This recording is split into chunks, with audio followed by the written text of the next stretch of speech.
task was always assigned to Simon.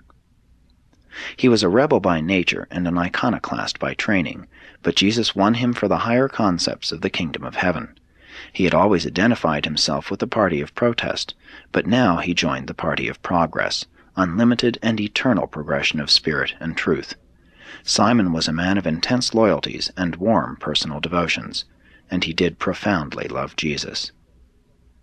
Jesus was not afraid to identify himself with businessmen, laboring men, optimists, pessimists, philosophers, skeptics, publicans, politicians, and patriots.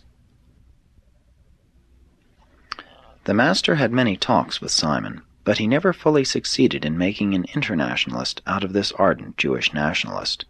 Jesus often told Simon that it was proper to want to see the social, economic, and political orders improved, but he would always add, "That is not the business of the kingdom of heaven. We must be dedicated to the doing of the Father's will.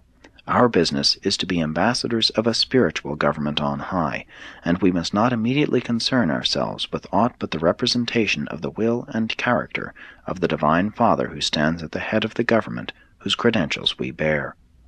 It was all difficult for Simon to comprehend, but gradually he began to grasp something of the meaning of the Master's teaching.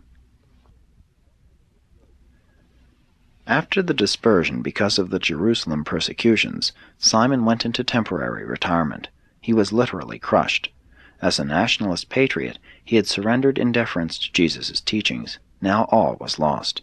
He was in despair, but in a few years he rallied his hopes and went forth to proclaim the gospel of the kingdom.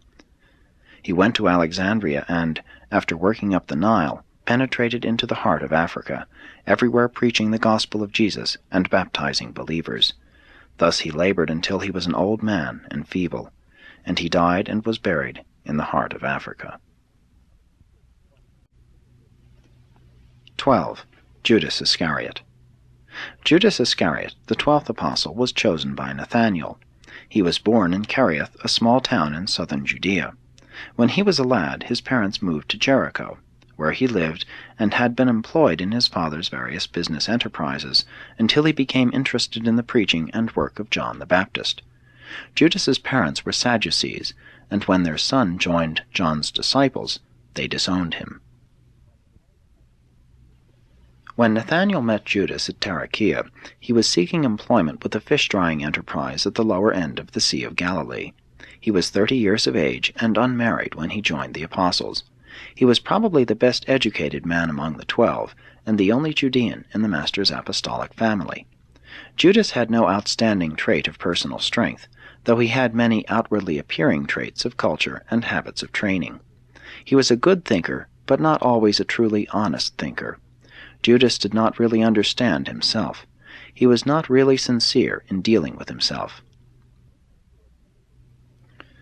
Andrew appointed Judas treasurer of the 12, a position which he was eminently fitted to hold, and up to the time of the betrayal of his master he discharged the responsibilities of his office honestly, faithfully, and most efficiently.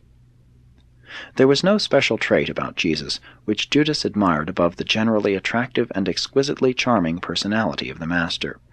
Judas was never able to rise above his Judean prejudices against his Galilean associates.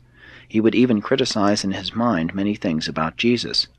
Him whom 11 of the apostles looked upon as the perfect man, as the one altogether lovely and the chiefest among 10,000, this self-satisfied Judean often dared to criticize in his own heart. He really entertained the notion that Jesus was timid and somewhat afraid to assert his own power and authority.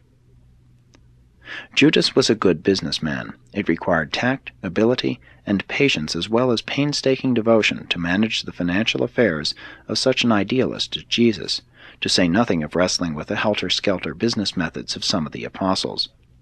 Judas really was a great executive, a far-seeing and able financier, and he was a stickler for organization. None of the 12 ever criticized Judas. As far as they could see, Judas Iscariot was a matchless treasurer, a learned man, a loyal, though sometimes critical, apostle, and in every sense of the word, a great success. The apostles loved Judas. He was really one of them. He must have believed in Jesus, but we doubt whether he really loved the Master with a whole heart. The case of Judas illustrates the truthfulness of that saying, There is a way that seems right to a man, but the end thereof is death. It is altogether possible to fall victim to the peaceful deception of pleasant adjustment to the paths of sin and death. Be assured that Judas was always financially loyal to his master and his fellow apostles. Money could never have been the motive for his betrayal of the master. Judas was an only son of unwise parents. When very young, he was pampered and petted. He was a spoiled child. As he grew up, he had exaggerated ideas about his self-importance. He was a poor loser. He had loose and distorted ideas about fairness. He was given to the indulgence of hate and suspicion. He was an expert at misinterpretation of the words and acts of his friends. All through his life, Judas had cultivated the habit of getting even with those whom he fancied had mistreated him. His sense of values and loyalties was defective. To Jesus, Judas was a faith adventure. From the beginning, the Master fully understood the weakness of this apostle, and well knew the dangers of admitting him to fellowship. But it is the nature of the sons of God to give every created being a full and equal chance for salvation and survival. Jesus wanted not only the mortals of this world, but the onlookers of innumerable other worlds to know that, when doubts exist as to the sincerity and wholeheartedness of a creature's devotion to the kingdom, it is the invariable practice of the judges of men fully to receive the doubtful candidate. The door of eternal life is wide open to all. Whosoever will may come. There are no restrictions or qualifications save the faith of the one who comes. This is just the reason why Jesus permitted Judas to go on to the very end, always doing everything possible to transform and save this weak and confused apostle. But when light is not honestly received and lived up to, it tends to become darkness within the soul. Judas grew intellectually regarding Jesus' teachings about the kingdom, but he did not make progress in the acquirement of spiritual character, as did the other apostles.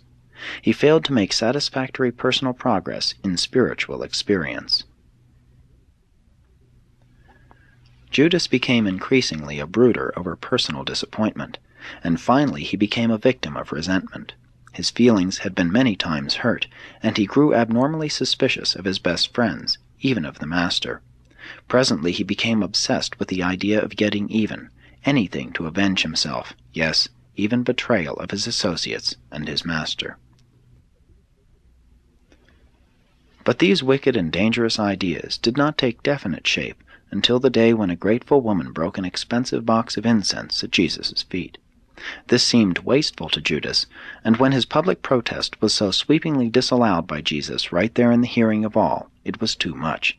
That event determined the mobilization of all the accumulated hate, hurt, malice, prejudice, jealousy, and revenge of a lifetime, and he made up his mind to get even with he knew not whom.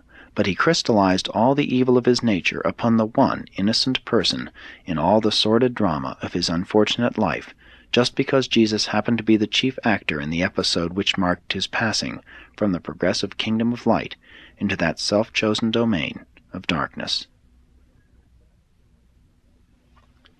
The Master many times, both privately and publicly, had warned Judas that he was slipping, but divine warnings are usually useless in dealing with embittered human nature. Jesus did everything possible, consistent with man's moral freedom, to prevent Judas's choosing to go the wrong way. The great test finally came. The son of resentment failed. He yielded to the sour and sordid dictates of a proud and vengeful mind of exaggerated self-importance, and swiftly plunged on down into confusion, despair, and depravity. Judas then entered into the base and shameful intrigue to betray his Lord and Master, and quickly carried the nefarious scheme into effect. During the outworking of his anger-conceived plans of traitorous betrayal, he experienced moments of regret and shame, and in these lucid intervals he faint-heartedly conceived, as a defense in his own mind, the idea that Jesus might possibly exert his power and deliver himself at the last moment. When the sordid and sinful business was all over, this renegade mortal, who thought lightly of selling his friend for 30 pieces of silver to satisfy his long-nursed craving for revenge, rushed out and committed the final act in the drama of fleeing from the realities of mortal existence: suicide. The 11 apostles were horrified, stunned. Jesus regarded the betrayer only with pity. The worlds have found it difficult to forgive Judas, and his name has become eschewed throughout a far-flung universe.